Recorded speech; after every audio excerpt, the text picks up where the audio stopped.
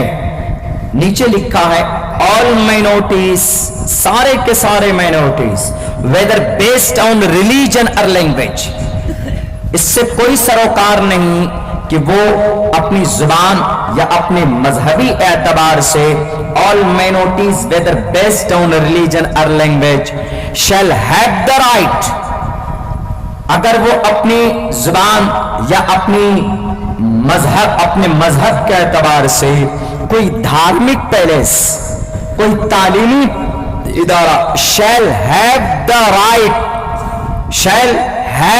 right, ان کو ادھیکار ہے, ان کو اجازت دی جائے گی, shall have the right to